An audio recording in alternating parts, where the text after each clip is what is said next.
कवच और भुज की सुरक्षा आप ही के हाथों में है। हमें अपनी पोजीशंस चेंज करनी है। आज मैं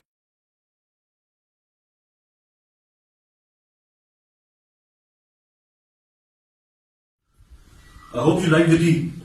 The tea is fantastic. Thank you. अस्सलाम वालेकुम दोस्तों, मेरा नाम है असीम शफकत और आप देख रहे हैं हंसी टीवी। इंडिया में इस वक्त कोई बिजनेस इतना परफेक्टली गारंटेड या पैसा बनाने की मशीन नहीं है जितना हुब्बुल वतनी या देशभक्ति पर बनने वाली फिल्में हैं, जिसमें इनकी अपनी आवाम के साथ साथ हस्बे जायका हिस्ट्री को भी चुना लगाया जाता है। और ऐसा क्यों होता है, इसकी वजह बहुत ही सिंपल है कि यहाँ पर नफरत बिकती है मीडिया और पॉलिटिक्स के जरिए, और फिर खुद को देशभक्त साबित करने के लिए यहाँ पर पाकिस्तान को गाली देना या इसके खिलाफ नफरत अंगेज बयान देना पहला टेस्ट होता है। और ऑनेस्टली इंडियन पॉलिटिक्स इस वक्त इसी नफरत को बेचकर चल रही है। इसी नफरत पर भारतीय आवाम से वोट लिया जाता है, मुसलमानों के खिलाफ नफरत या पाकिस्तान को सबक सिखाने के नाम पर। यह स्ट्रेटजी दरअसल इस तरह से चलती है कि पाकिस्तान पर किसी हमले का इल्जाम लगाकर ड्रामा करना और फिर इंडियन मीडिया की अपनी अपनी ऑनलाइन अदालतें खोल लेना, जिससे एक आम हिंदुस्तानी के दिल के अंदर पाकिस्तान की और खसूसन मुसलमानों के खिलाफ जमकर नफरत भरी जाती है। और फिर यही चीजें हिस्टोरिकली फिल्म्स के अंदर इंडियन मीडिया दिखा दिखा कर इसको अच्छी तरह से अपनी आवाम से कैच करता है। सच अ शेम। पिछले कई सालों से बीजेपी और आरएसएस जैसी नस्ल पसंदाना जमातों के दौरे इक़्तिदार में आने से हमें एक के बाद एक पाकिस्तान और मुसलमान मुखालिफ फिल्में देखने को मिल रही हैं, जिसकी लेटेस्ट एडिशन या नया शाहकार है भुज, दी प्राइड ऑफ इंडिया। नाम तो ऐसा रखा है कि इसको सुनते ही अगर आप हिंदुस्तानी हैं तो आपकी नस नस में हुब्बुल वतनी या देशभक्ति बहने लगेगी। 2021 में रिलीज होने वाली ये फिल्म 1971 की इंडिया पाकिस्तान वॉर के दौरान होने वाले एक इंसिडेंट पर बेस करती है, जब पाकिस्तानी फौज ने भुज एयर बेस को एक हमले के बाद तबाह कर दिया, तो यहीं पर रहने वाली 300 गांव की औरतों ने मिलकर सिर्फ 3 दिन के अंदर इंडियन आर्मी के साथ मिलकर इस रनवे को तामीर किया। बस ये एक लाइन की कहानी है, बाकी जो कुछ भी है वो शायद डायरेक्टर को ख्वाब में नजर आया होगा। इन 300 औरतों में से कुछ आज भी जिंदा हैं और इनको ट्रिब्यूट के तौर पर इनका एक मोनूमेंट भी तामीर किया गया है। इस एयरबेस के इंचार्ज थे इंडियन एयरफोर्स के एक ऑफिसर विजय करानी, जिसका किरदार फिल्म के अंदर अजय देवगन निभा रहे हैं। और भाई साहब, जिस अंदाज के अंदर इस वाक़े को पेश किया गया है, इसको देखकर पहले तो आपकी हंसी नहीं रुकेगी और मुकम्मल देखने के बाद हो सकता है कि आप अपनी आंखें भी डोनेट कर दें। आई मीन सैंपल के तौर पर आप ये देख लें कि इस इंटेंस माहौल के अंदर भी यहाँ पर एटम सॉन्ग हो रहे हैं, इस हिस्ट्री की फिल्म के अंदर भी। अब मुझे नहीं पता 1971 के अंदर ये मुजरा किस जगह पर हो रहा था जिसकी वजह से पाकिस्तानी टैंक खौफ के मारे खुद ही तबाह हो गए थे। सो इस फिल्म को अकेले देखना खतरनाक हो सकता है and don't try this at home. और इस फिल्म को बनाने में कितनी मेहनत की गई है, कितना ओरिजिनल कंटेंट बनाया गया है, इसको जरा इसी से समझ लें कि फिल्म की ओपनिंग ही पर्ल हार्बर नाम की एक फिल्म के सीन को कॉपी करके तैयार की गई है। और इसका बैकग्राउंड म्यूजिक सुनकर तो मुझे डीजा वू जैसी फीलिंग्स आने लगी कि ऐसा तो मैंने पहले भी कहीं पर म्यूजिक सुना हुआ है, दया पता लगाओ कुछ तो गड़बड़ है। और भाई साहब, मैं बिल्कुल ठीक था, क्योंकि छानबीन पर मुझे पता चला कि ये म्यूजिक किसी हॉलीवुड फिल्म या किसी टीवी एड वगैरह से नहीं उठाया गया, बल्कि एक वीडियो गेम से लिया गया है। जस्ट इमेजिन, वीडियो गेम से। यकीन नहीं आता तो खुद देख लो।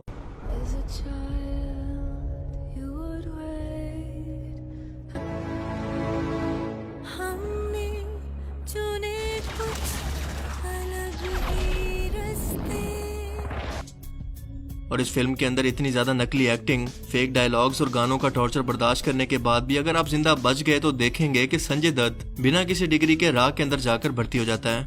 नहीं, मैं यहाँ पर फिल्म के साथ एग्री करता हूँ, you know what I mean. Majid Sanjay Dutt एक कुल्हाड़ी उठाकर सिर्फ 2-3 नहीं बल्कि 200-300 पाकिस्तानियों के दरमियान इनकी बंदूकों और इनके टैंक के सामने लड़ने के लिए पहुंच जाता है। मतलब इस फिल्म के अंदर ग्रेविटी, वीएफएक्स के साथ साथ कॉमन सेंस भी मिसिंग है, क्योंकि अगर ये कोई एक्शन फिल्म होती तो ये समझ में भी आता, लेकिन भाई साहब ये हिस्ट्री फिल्म है जिसके अंदर अपनी मर्जी से कोई भी मसाला नहीं डाल सकते। कोई इनको समझाओ यार। फिल्म के ग्राफिक्स देखकर ऐसा लगता है जैसे आप कोई वीडियो गेम खेल रहे हो, और ऐसा होता भी है जब आप प्रोडक्ट को बेहतर बनाने की बजाय सारा पैसा इसकी मार्केटिंग और स्टार कास्ट पर खर्च कर दें बिना किसी राइटर को कोई एक भी पैसा दिए। यू नो, ये लोग बहुत चालाक हैं और आपकी फीलिंग्स और इमोशंस को बेचकर पैसा कमाते हैं। मैं खास तौर पर अपने हिंदुस्तानी बहन भाइयों से बात कर रहा हूँ, जरा इस गेम को समझें। पाकिस्तान को गाली देना is equal to safe investment. Let me explain. इस वक्त इंडिया में नेशनलिज्म अपने हाई पर है, तो पद्मावती, बाजीराव मस्तानी, रुस्तम और केसरी जैसी बेतुकी फिल्में बन भी रही हैं और पैसे भी कमा रही हैं। हालांकि ये सब झूठ और प्रोपेगेंडा पर बनी हैं, लेकिन किसी एक कौम या खसूसन हिंदुइज्म को बढ़ावा देती हैं, तो इसी की वजह से लोग सिनेमा घर का रुख भी करते हैं और पैसे भी खर्च करते हैं, जिससे अल्टीमेटली फायदा किसको होता है? प्रोड्यूसर को या फिल्म मेकर को। सिंपल। ये फिल्में एक तरफ तो इंडिया के लोगों की सोई हुई देशभक्ति को जगा देती हैं तो दूसरी तरफ प्रोपेगेंडा करके खूब पैसा भी कमा लेती हैं। हाँ, तो जैसा मैंने कहा कि इंडिया के अंदर देशभक्ति इज इक्वल टू पाकिस्तान को गाली देना या मुसलमानों की तजलील, तो एक दुकानदार अपनी दुकान के अंदर वही चीज बेचेगा ना जो कि कस्टमर की डिमांड होगी। आई थिंक समझने वाले समझ गए होंगे। वरना 1971 की लड़ाई के इंटेंस माहौल के अंदर कौन सी जगह पर एटम सॉन्ग होते हैं मुझे भी जानना है। और ये भुज एयर बेस पर वो रनवे बनाने वाली कुछ औरतों की तस्वीर है, इनको देखकर अब इनका रोल निभाने वाली इस औरतों पर गौर करें। अब जाहिर है कि इन फिल्मों के अंदर कहानी तो होती नहीं है, तो डायरेक्टर की कोशिश होती है कि आम से लफ्ज को भी ऐसे डायलॉग बनाकर पेश करें कि पब्लिक थिएटर के अंदर सीटियां मारने के लिए इकट्ठी हो जाए। आई मीन एक इंडियन ऑफिसर पाकिस्तानी ऑफिसर को फोन करके भला इस तरह से कह सकता है, ताजमहल प्यार की निशानी। तो हिंदुस्तान तेरे बाप की कहानी है। और रावण को मारकर जय हिंद का नारा लगाने की क्या लॉजिक है कोई सेंस? इसीलिए तो ये पूरी फिल्म इंडस्ट्री बिक चुकी है। खैर, इस टॉपिक पर और बहुत कुछ है कहने को, लेकिन सिर्फ इतना कहना चाहूंगा कि पाकिस्तान के ऑब्सेशन के अलावा और बहुत सारे टॉपिक हैं फिल्म बनाने के लिए। कहें तो मैं बता देता हूँ, दुश्मन तो आपका चाइना भी है, फिर उससे नफरत क्यों नहीं करते? 1962 के अंदर तो आप उससे जंग हार गए थे। और अभी हाल ही में लद्दाख के अंदर आपकी आर्मी ने 38,000 स्क्वायर किलोमीटर का एरिया, जहां पर फरहान और राजू रेंचो को ढूंढने के लिए गए थे, अभी अभी चाइनीज आर्मी के हवाले किया है। आपके मुल्क के अंदर गुर्बत का लेवल आखिरी हदों पर है, किसान खुदकुशियां कर रहे हैं, कोरोना से लाखों लोग मर रहे हैं, करप्शन इंतहा पर है, लोगों के पास टॉयलेट नहीं है, सेक्सुअल हरासमेंट और तोहम परस्ती से आपका मुल्क भरा पड़ा है, लेकिन आपके पास इन सब चीजों को दिखाने का टाइम भला कहाँ होगा, क्योंकि इनको तो कैश ही नहीं किया जा सकता जो आपको प्रॉफिट कमा कर दे। So it's all about business, not about history, you and us. इन सब मसलों पर तवज्जो देकर भी देशभक्ति दिखाई जा सकती है, तो क्या इसके लिए भी पाकिस्तान को इल्जाम दोगे? लेकिन वो तो जरा मुश्किल काम है ना, क्योंकि आजकल तो वहां पर सेलिब्रिटीज भी वो बन रहे हैं जो कि पाकिस्तान को गाली दें।